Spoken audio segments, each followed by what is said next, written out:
Hello, my name is Stacy Wright, and I have chosen racial inequality in special education as my topic. I chose this topic because of two reasons. Number one, because I'm a special education teacher, and number two, because I think that one of the biggest problems in inequities in education is in special education, and especially in the disproportionate amount of um, ethnic students that are referred to special education.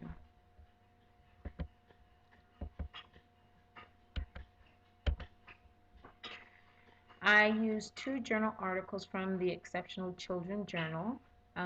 One was called Justifying and Explaining Disproportionality, and the other was called Achieving Equity in Special Education. My third source was from a report that came from the Education Appalachia Regional Comprehensive Center, and it was titled Equity in Special Education, and I found that through using the um, Google.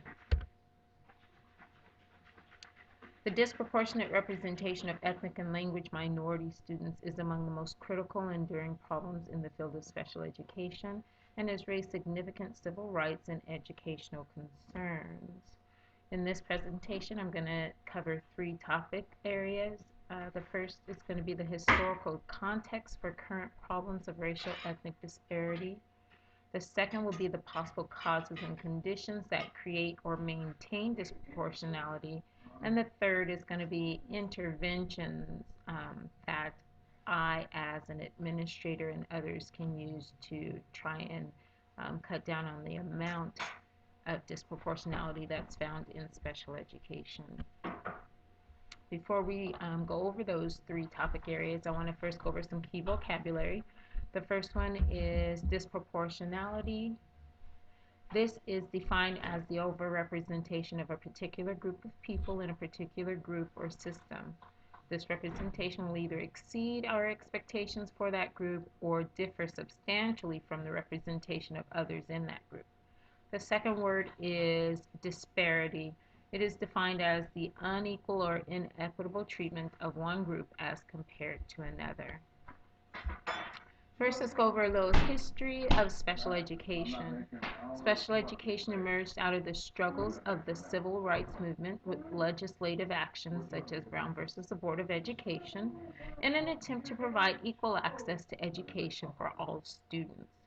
Although the case was about racial inequity in the American school system, it had far-reaching consequential effects as many began to view the civil rights movement as more than just a black and white issue, but that of race, class, gender, and access. These civil rights efforts resulted in the first national special education legislation. As early as the 1960s, leaders in the field of special education began to document racially based disparities in service, most notable with African American students. And this just shows that civil rights and education was equal rights for all. And I believe, and most believe, that education is a human right, and not only is education a human right, but equal education or equitability in education is also a human right. Some of the possible causes of these disparities, although experts have varying opinions as to the causes of disproportionality, they understand the critical need for further research into the contributing mechanisms that lead to racial and ethnic disparities in special education. Experts do agree that the overuse of more restrictive placements, especially for African American students with disabilities, is likely due to factors other than severity of disability. And some of these factors that contribute to disproportionality are test bias, poverty, special education processes, inequity in general education, issues of behavior management, and cultural differences. And we're going to talk about each one of these areas as they relate to disproportionality. First, let's talk about test bias. A number of possible conditions or causes related to special education disproportionality have been explored beginning in the 1970s with test bias. Literature that explores test bias has not been able to identify a level of cultural bias sufficient enough to account for disproportionate representation of ethnic groups in special education. But this doesn't, however, suggest that the white-black test score gap is genetic. These test scores do, however, give a clear indication of the consistent disparities in the quantity and quality of educational resources available to African American and other ethnic groups. Standardized tests may provide an accurate estimate of current individual aptitude, but they also provide researchers with an unbiased record of the effects of unequal education opportunities, accurately reflecting the impact of economic and educational disadvantages. Literature on test bias is more than 20 years old, and therefore it would be premature to rule out test bias as a source of minority disproportionality in special education. Poverty. Economic disadvantage is another factor that contributes to special education disproportionality among students of colors. Socioeconomic status and geographical location has been associated with student educational achievement. A number of demographic factors such as housing stability, home environment, healthcare, and geographical location have been shown to be associated with student educational achievement or early cognitive development. However, to prove the link between poverty and disproportionality, there would need to be evidence that shows that economic disadvantage increases the risk of special types of learning and behavior problems, as defined by IDEA as a disability.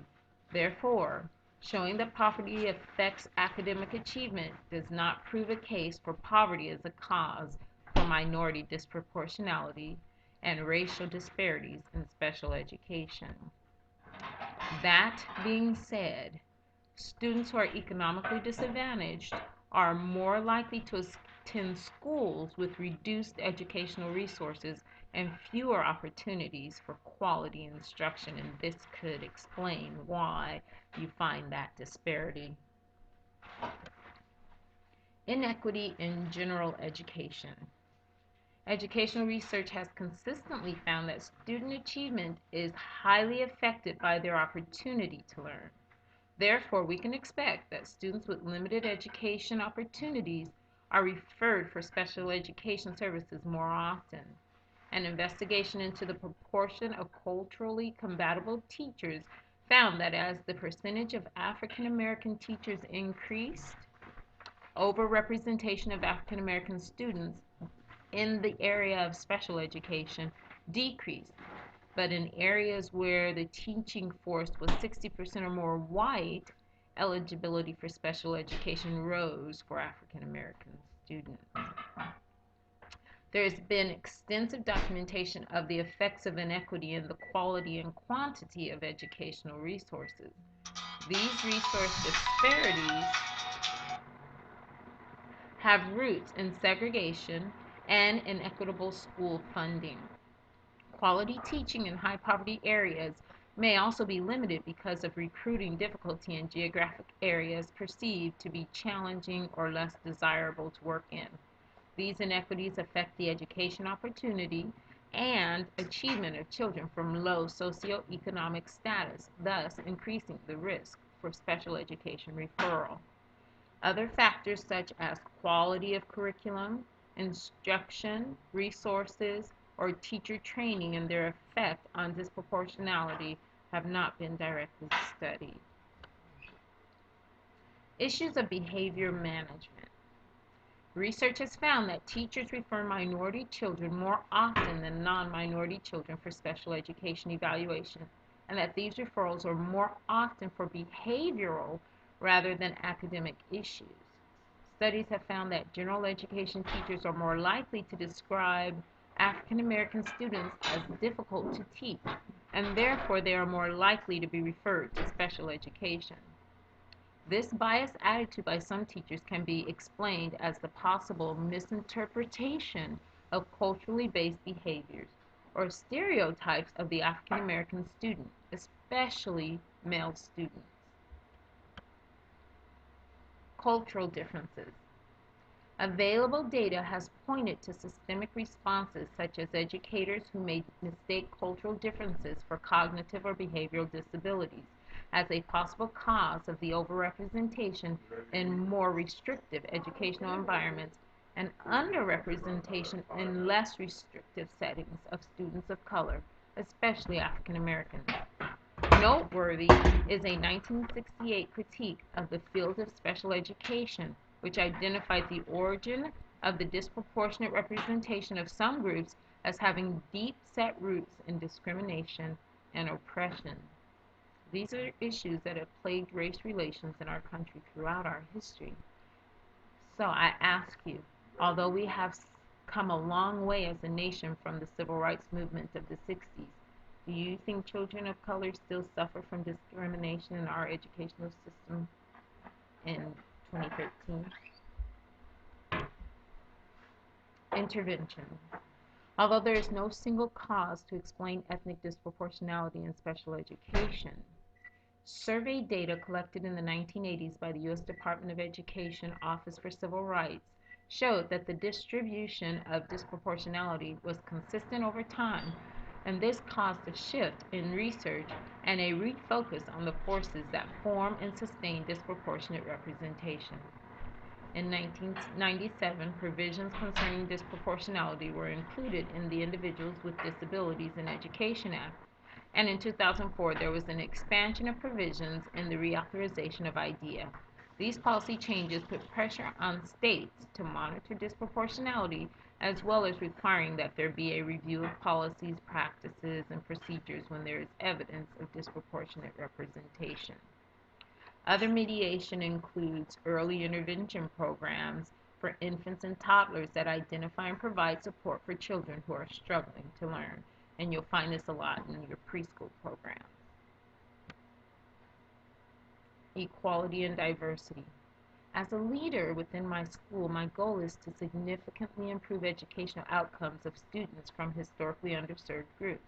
It is my responsibility to not only monitor disproportionate representation in my school, but accurately identify the causes of the disparity. We have looked at several possible causes of ethnic disparity, but we also know that there is no one single cause and that disproportionality can be multi-determined. From early intervention to systemic failures to institutional inequity, effective interventions will require a willingness by administration and staff to openly discuss and address issues of race, ethnicity, gender, class, culture, and language. Methods used to address inequity must also have in place procedures that will ensure that the viewpoint of all involved is heard and respected. So, in closing the achievement gap, here are some factors that should be addressed in order to begin to close the disparity gap, especially with administration. We need to look at school structure and student-teacher connectedness. We need to look at cultural competence, and that's where cultural diversity workshops come in. We need to look at relationships, student-teacher, student-family, teacher-family. We need to look at quantity and quality of student support to address learning barriers, quality of the academic and social, emotional curricula and instruction, and relationships between the school and community members of color. Thank you.